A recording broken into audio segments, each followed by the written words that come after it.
Hello guys, and welcome back to Tronic Synergy.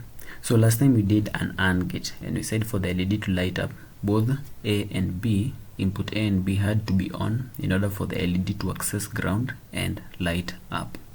So today we say that we are going to do an AND gate. So this is a symbol of an AND gate. But for you to draw the symbol of an AND gate, you just erase this front part and you're going to add a little note, because we said that an AND gate is the opposite of an AND gate. So what is a NAND gate? A NAND gate, you can say, is simply a device that will not give an output when both inputs are on, and only when both inputs are on.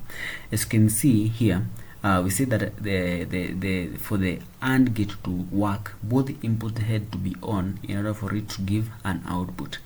But if either of the input is off, then it's not going to give an output. For the NAND gate, you can see the truth table is quite the opposite. If both of the inputs are on, it's only when it's not going to give an output. So enough of talking. So let's figure out how a transistor can build a NAND gate.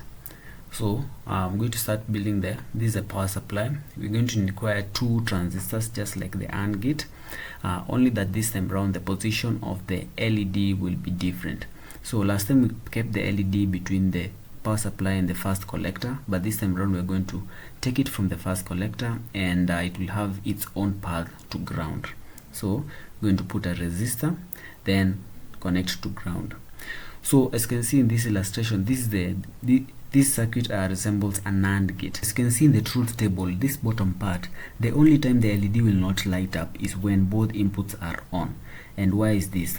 It's because when you give power to both of the inputs A and B, then the current will choose the path of less resistance, and the path of less resistance is the path through the transistors to ground. That's the shortest path to ground, rather than going through the LED to the resistor then to ground. So this is how a NAND gate operates, and how you can make it using transistors.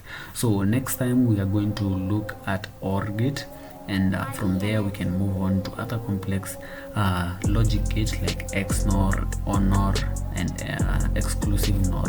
So thank you very much guys for watching. Please subscribe to Tronic Synergy, and if you have any questions, any comment, or any suggestions that you want me to do in my next video, then put it down in the comment section and I will be glad to do it. So thank you, and I hope to see you next time. Goodbye.